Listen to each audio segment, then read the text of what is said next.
নমস্কাৰ প্ৰিয় দৰ্শক, মই শেৱালী আমাৰ চেনেলৰ অন্য এটি ভিডিঅ'লৈ আপোনাক স্বাগতম জনাইছোঁ। প্ৰিয় দৰ্শক, আজিৰ এই ভিডিঅ'টিত আমি আলোচনা কৰিম ঘৰৰ পৰা এই 5টা বস্তু কেতিয়াও আনক নিদিব। এনে কৰিলে আপোনাৰ ঘৰত চৰম দৰিদ্ৰতা নামি আহিব। প্ৰিয় দৰ্শক, মা লক্ষ্মীয়ে কয় যে ঘৰৰ এই 5টা বস্তু কেতিয়াও আনক দিব নালাগে। আজি আমি আপোনাক মা লক্ষ্মীৰ এটি প্ৰাচীন কাহিনী ক'বলৈ ওলাইছোঁ। এই কাহিনীটোৰ জৰিয়তে আপুনি জানিব পাৰিব যে এগৰাকী নাৰীয়ে ঘৰৰ পৰা কোনবোৰ বস্তু আনক দিব নালাগে। যদি কোনো নাৰীয়ে এই বস্তুবোৰ আনক দিয়ে তেন্তে সেইখন ঘৰৰ পৰা মা লক্ষ্মী ওলাই যায়। প্ৰিয় দৰ্শক, সেইবাবে আপুনি এই কাহিনীটো সম্পূৰ্ণৰূপে শুনিব, কাৰণ অসম্পূৰ্ণ জ্ঞান বিপদজনক। যিয়ে এই কাহিনীটো সম্পূৰ্ণৰূপে শুনিব, মা লক্ষ্মীয়ে তেওঁৰ মানিবেগ গৰম কৰি ঘৰখন ধনে ধানেৰে ভৰাই তুলিব। তেন্তে আহক বেছি পলম নকৰি আপোনালোকক সেই প্ৰাচীন কাহিনীটো কওঁ। প্ৰিয় দৰ্শক, এইটো প্ৰাচীন কালৰ কথা। মধ্য দেশৰ এখন বৰ ধুনীয়া চহৰ আছিল। সেই নগৰত এগৰাকী সুকন্যা নামৰ মহিলাই তেওঁৰ স্বামী আৰু শহুৰেকৰ লগত বসবাস কৰিছিল। সুকন্যা এগৰাকী পতিব্ৰতা নাৰী আছিল, যি সত্য আৰু ধৰ্মক পালন কৰাৰ উপৰিও ঘৰুৱা কাম-কাজত পাকৈত আছিল। সুকন্যাৰ স্বভাৱ বৰ দয়ালু আছিল। তাই সদায় আনক সহায় কৰিছিল। সুকন্যাৰ স্বামী সঞ্জয় এজন ব্যৱসায়ী আছিল। তেওঁৰ অনম নামৰ এখন দোকান আছিল। আগতে তেওঁ বজাৰত মানুহৰ প্ৰয়োজনীয় বস্তু বিক্ৰী কৰিছিল। সুকন্যাই নিজৰ স্বামীক বৰ ভাল পাইছিল। তাই স্বামীক ঈশ্বৰ বুলি গণ্য কৰি তেওঁৰ সেৱা শুশ্ৰূষা কৰিছিল। সুকন্যাই প্ৰতিদিনে শোৱাৰ পৰা স্বামীৰ আগতেই উঠিছিল। তাই ঘৰৰ চোতালখন চাফা কৰিছিল। তাৰ পিছত তাই ৰংগলী বনাই ঘৰখন সজাইছিল। ইয়াৰ পিছত তাই নিজৰ ঘৰখন চাফা কৰিছিল আৰু তাৰ পিছত স্নান আদি কৰি তাই তুলসী গছত জল অৰ্পণ কৰি দেৱ-দেৱীক পূজা কৰিছিল। এই ধৰণে তাই প্ৰতিদিনে নিজৰ দৈনন্দিন কাম-কাজবোৰ কৰিছিল। সুকন্যাই কেতিয়াও কাকো অসন্মান কৰা নাছিল। সকলোৰে লগত তাই মধুৰ মাতেৰে কথা পাতিছিল। সুকন্যাক দেখি সকলোৱে ক'বলৈ ধৰিলে যে এইজনীতো সাক্ষাৎ দেৱী লক্ষ্মীৰ দৰে গুণ থকা নাৰী। তাই নিজৰ পৰিয়ালটোক বহুত ভালকৈ চোৱা-চিতা কৰে। ইয়াৰ বাহিৰেও সুকন্যাই দান-বৰঙণি কৰিবলৈ কেতিয়াও কুণ্ঠাবোধ কৰা নাছিল। যিয়ে তাইৰ দুৱাৰমুখত সহায় বিচাৰি আহিছিল, তাই তাক কিছু দান নিদিয়াকৈ পঠিয়াই দিয়া নাছিল। কোনেও কেতিয়াও খালী হাত লৈ তাইৰ দুৱাৰৰ পৰা আঁতৰি যোৱা নাছিল। যিয়েই ভকত তেওঁৰ দুৱাৰমুখলৈ আহিছিল, তেতিয়া তেওঁ সম্পূৰ্ণ আহাৰ খাইহে উভতি আহিছিল, যাৰ বাবে তেওঁৰ দুৱাৰমুখত অহা সকলো ভিক্ষাৰী অতি সুখী হৈ তাইক আশীৰ্বাদ দি গুচি গৈছিল। কেৱল এয়াই নহয়, সুকন্যাৰ ওচৰ চুবুৰীয়াকো সহায় কৰিছিল। তাই চুবুৰীত বাস কৰা দুখীয়া আৰু অসুখী মানুহক খাদ্যৰ যোগান ধৰিছিল। ওচৰ চুবুৰীয়াই সুকন্যাক যি যি বস্তু বিচাৰিছিল, কোনো চিন্তা নকৰাকৈ তাই সেইবোৰ দিছিল। ইয়াৰ বাবেই সুকন্যাক ওচৰ চুবুৰীয়াইও তাইক বহুত সন্মান কৰিছিল। তেওঁলোকে কৈছিল যে এই সুকন্যা সাক্ষাৎ এগৰাকী দেৱী হয়। সাক্ষাৎ মা অন্নপূৰ্ণাই সুকন্যাৰ ৰূপত জন্ম লৈছে। যেতিয়াই মানুহে সুকন্যাক প্ৰশংসা কৰিছিল, সকলোৱে তাইৰ বিষয়ে ভাল কথা কৈছিল। কিন্তু মানুহৰ মন্তব্য শুনিও সুকন্যাই কেতিয়াও অহংকাৰ কৰা নাছিল। তাই সকলোৰে লগত আদৰ-সন্মানেৰে কথা পাতিছিল। তাৰ পিছত এদিন সুকন্যাৰ চুবুৰীয়া এজনী তাইৰ ঘৰলৈ আহে। সুকন্যাই তাইক আদৰি লয় আৰু তাইক মৰমেৰে কয়, "আহক বাইদেউ, আমাৰ ঘৰলৈ আপোনাক স্বাগতম জনাইছোঁ। আজি কি কাৰণত আপুনি মোৰ ঘৰলৈ আহিবলগীয়া হৈছে? কিবা প্ৰয়োজন হ'লে বিচাৰিব, মই আপোনাক নিশ্চয় সহায় কৰিম।" সুকন্যাৰ চুবুৰীয়াজনীয়ে কয়, "হে সুকন্যা বাইদেউ, আজি মোৰ ঘৰলৈ বহু আত্মীয় আহিছে। মই তেওঁলোকৰ বাবে খাদ্য ৰান্ধি আছোঁ। সেইবাবে মই আপোনাৰ ওচৰলৈ ৰুটি বনাবলৈ বেলনা আৰু টাৱা বিচাৰি আহিছোঁ। যদি কিছু সময়ৰ বাবে মোক বেলনা আৰু টাৱাখন দিব পাৰে, তেন্তে মই অতিশয় কৃতজ্ঞ হ'ম। মোৰ কাম শেষ হোৱাৰ পিছত সোনকালেই আপোনাক ঘূৰাই দিম।" সুকন্যাই কয়, "অ' বাইদেউ, ইয়াত কি ডাঙৰ কথা? মোক এতিয়া বেলনা আৰু টাৱাৰ প্ৰয়োজন নাই। সেইবাবেই আপুনি মোৰ বেলনা আৰু টাৱাখন লৈ যাব পাৰা। ৰ'বা, এতিয়াই তোমাক আনি দি আছোঁ। তাৰ পিছত সুকন্যাই পাকঘৰলৈ গৈ পাকঘৰৰ পৰা বেলনা আৰু টাৱাখন আনি চুবুৰীয়াজনীক দিয়ে। তেতিয়া চুবুৰীয়াজনীয়ে ক'লে, বহুত বহুত ধন্যবাদ বাইদেউ। আজি আপুনি মোৰ কাম সফল কৰিলা। মোৰ অতিথিসকলক খুৱাই দিয়াৰ পিছত মই আপোনাৰ বেলনা আৰু টাৱাখন সোনকালে ঘূৰাই দিম। সুকন্যাই কয়, বাইদেউ, চিন্তাৰ কোনো কথা নাই। আপোনাৰ কাম সম্পূৰ্ণ হ'লে মোক ঘূৰাই দিবা। তাৰ পিছত তাই সুকন্যাৰ বেলনা আৰু টাৱাখন লৈ যায়। কিছু সময়ৰ পিছত সুকন্যাৰ ঘৰত আন এগৰাকী মহিলা উপস্থিত হয়। সুকন্যাই তাইক মৰমেৰে সম্ভাষণ জনাই ক'লে, আহা বাইদেউ, আজি আপোনাৰ মোৰ লগত কি কাম আছে কুণ্ঠাবোধ নকৰিবা আৰু মোৰ পৰা কি লাগে কোৱা, মই আপোনাক নিশ্চয় সহায় কৰিম। তেতিয়া মহিলাগৰাকীয়ে ক'লে, বাইদেউ, মোৰ ঘৰটো বহুত লেতেৰা হৈছে আৰু মোৰ হাতত চাফা কৰিবলৈ একো নাই। সেইবাবে মই আপোনাৰ ওচৰলৈ ঝাৰু বিচাৰি আহিছোঁ। আপত্তি নাই যদি আপোনাৰ ঝাৰুটো মোক দিবনে? যদি আপোনাৰ কোনো সমস্যা নাথাকে তেন্তে কৃপা কৰি আপোনাৰ ঝাৰুটো মোক দিয়ক। মই মোৰ ঘৰখন চাফা কৰি আপোনাক ঘূৰাই দিম। সুকন্যাই কোনো চিন্তা নকৰাকৈয়ে কয়, মাত্ৰ ঝাৰুহে? ইয়াত কি সমস্যা হ'ব পাৰে? ৰ'বা, মই আপোনাক আমাৰ ঘৰত ঝাৰুটো আনি দি আছোঁ। এই বুলি কৈ সুকন্যাই ঘৰৰ ভিতৰলৈ গৈ ঝাৰু এটা আনি মহিলাগৰাকীক দিয়ে। মহিলাগৰাকীয়ে সুকন্যাৰ ঘৰৰ পৰা ঝাৰুটো লৈ গুচি যায়। আৰু কিছু সময়ৰ পিছত সুকন্যাৰ ঘৰত আন এগৰাকী মহিলা উপস্থিত হয় আৰু সুকন্যাই তাইকো অতি মৰমেৰে আদৰি লয়। সুকন্যাই ক'লে, আহক বাইদেউ, কি কথা আছে? আজি মোৰ ঘৰলৈ অহা কাৰণটো কি? আপোনাক কিবা প্ৰয়োজন হ'লে নিসংকোচে সুধিব। মই আপোনাক সহায় কৰিবলৈ নিশ্চয় চেষ্টা কৰিম। তেতিয়া মহিলাগৰাকীয়ে ক'লে, সুকন্যা বাইদেউ, আপুনি বৰ দয়ালু। মই আপোনাৰ বিষয়ে বহুত শুনিছোঁ আৰু আপুনি সকলোকে সহায় কৰি থাকে। সেইবাবে মই আপোনাৰ ওচৰলৈ অলপ সহায় বিচাৰি আহিছোঁ। তেতিয়া সুকন্যাই ক'লে, হয় বাইদেউ, লাজ নকৰিবা। আপোনাৰ যি প্ৰয়োজন হৈছে কোৱা। যদি মোৰ ক্ষমতাৰ ভিতৰত থাকে তেন্তে মই নাকচ নকৰোঁ। মই আপোনাক সহায় নিশ্চয় কৰিম। তেতিয়া মহিলাগৰাকীয়ে ক'লে, সুকন্যা বাইদেউ, আজি মোৰ ছোৱালীজনীক চাবলৈ ল'ৰাৰ পৰিয়াল আহি আছে। সেইবাবে মই চিন্তাত পৰিছোঁ। মোৰ লগত পিন্ধিবলৈ মোৰ হাতত এটাও গহনা নাই।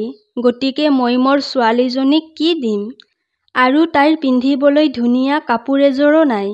গতিকে অনুগ্ৰহ কৰি মোক আপোনাৰ অলপ গহনা আৰু এযোৰ কাপোৰ ধাৰলৈ দিয়ক, মাত্ৰ এদিনৰ বাবে।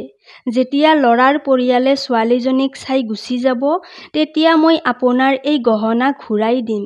সেই চুবুৰীয়াজনীৰ কথা শুনি সুকন্যাই কয়, মাত্ৰ এইখিনিয়ে কথা?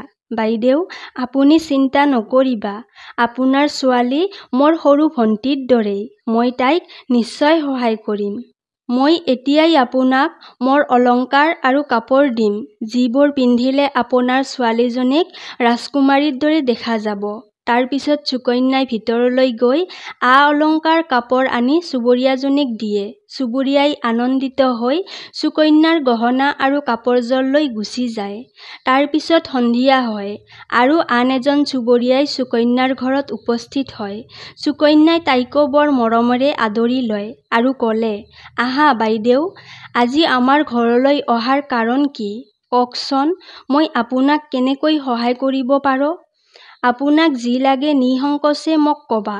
মই আপোনাক নিশ্চয় সহায় কৰিম। তেতিয়া ওচৰ চুবুৰীয়াজনীয়ে কয়, সুকন্যা বাইদেউ, আপুনি বহুত দয়ালু আৰু আপুনি সকলোকে সহায় কৰে। সেইবাবে মই আপোনাৰ ওচৰলৈ আহিছোঁ। মোৰ সন্তান বহুত ভোকত আছে আৰু তাক খুৱাবলৈ গাখীৰ পৰ্যন্ত নাই। সেইবাবে মই আপোনাৰ ওচৰলৈ গাখীৰ বিচাৰি আহিছোঁ।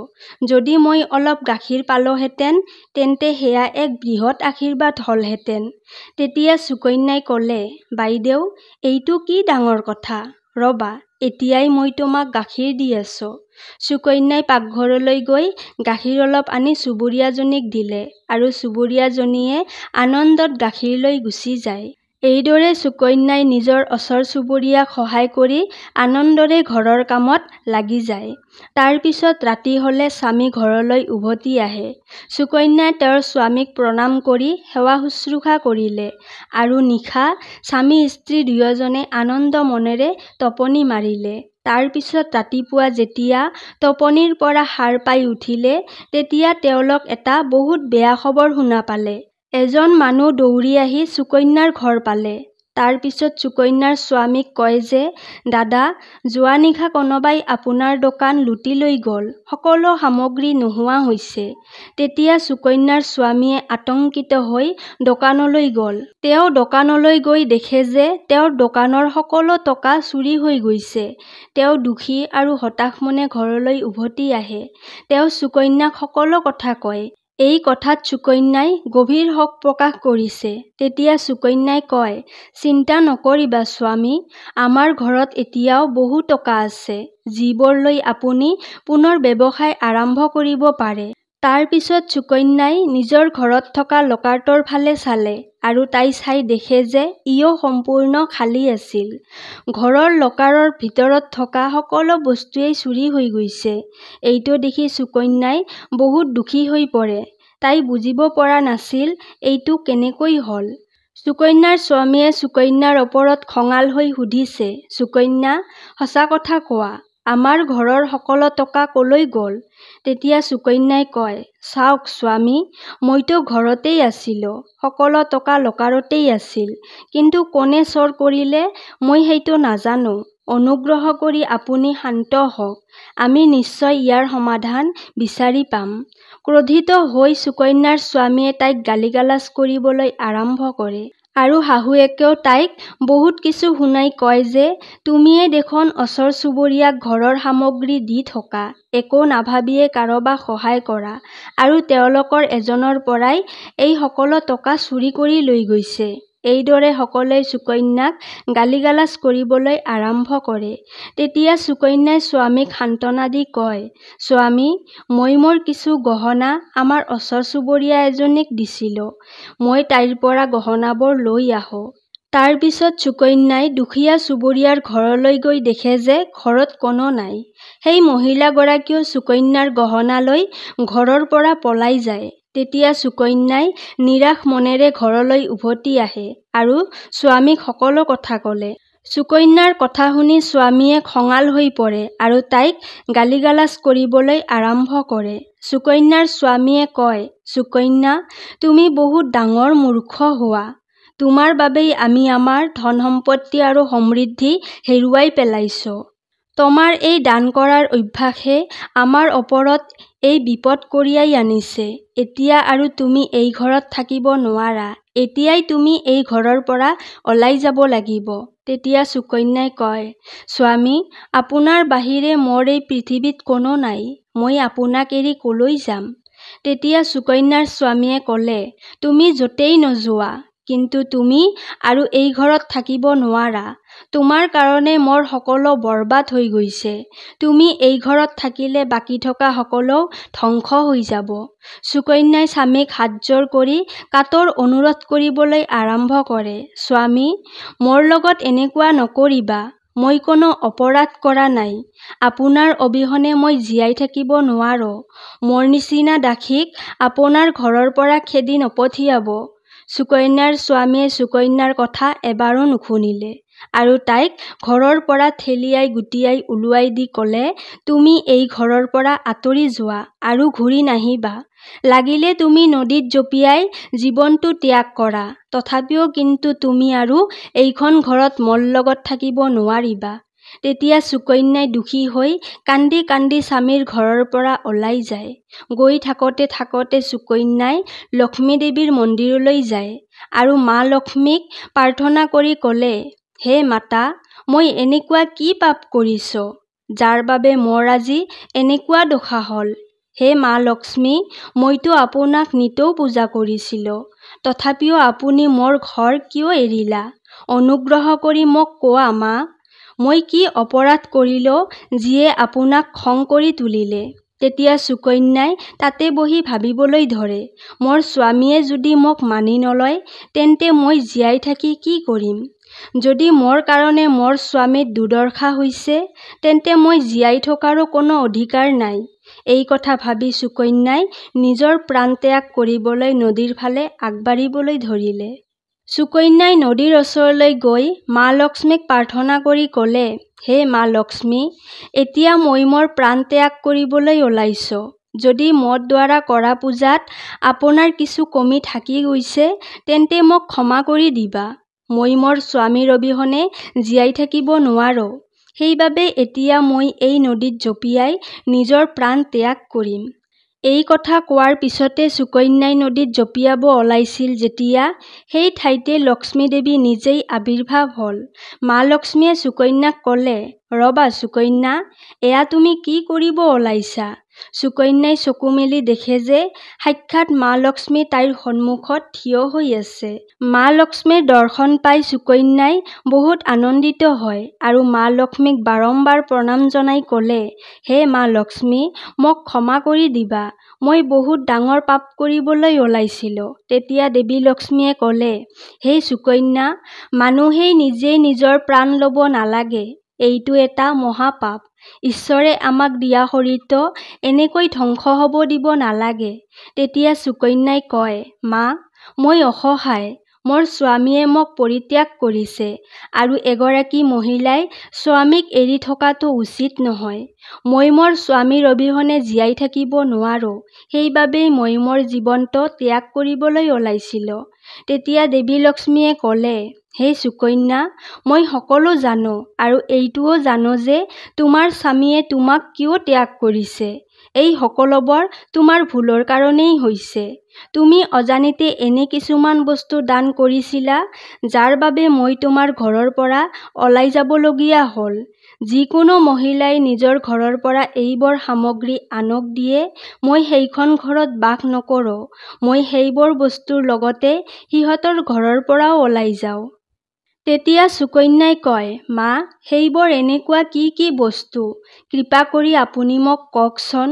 মই এনেকুৱা কি বস্তু দান কৰিলো যাৰ বাবে আপুনি মোৰ ঘৰখন পৰিত্যাগ কৰিলা? তেতিয়া দেৱী লক্ষ্মীয়ে ক'লে, সুকন্যা, এতিয়া তুমি মনোযোগেৰে শুনা। মই তোমাক সেইবোৰ বস্তুৰ বিষয়ে কওঁ। যিকোনো মহিলাই এইবোৰ বস্তু আনক দিব নালাগে। এইবোৰ বস্তু দান কৰিলে সিহঁতৰ ঘৰৰ পৰা ওলাই যাওঁ। হে সুকন্যা, সকলোতকৈ প্ৰথম বস্তুটো হ'ল বেলনা আৰু টাৱা। কোনো মহিলাই কেতিয়াও নিজৰ ঘৰৰ পৰা বেলনা আৰু টাৱা আনক দিব নালাগে। পাকঘৰত এই বস্তুবোৰৰ মহত্ব সকলোতকৈ বহুত। এই বস্তুবোৰৰ পবিত্ৰতা সদায় বজাই ৰাখিব লাগিব। এই বস্তুবোৰৰে ভগৱান বিষ্ণুৰ বাবে প্ৰসাদ প্ৰস্তুত কৰিবলৈ ব্যৱহাৰ কৰা হয় আৰু টাৱাত বনোৱা প্ৰথমখন ৰুটি গৰুক খাব দিয়া হয়।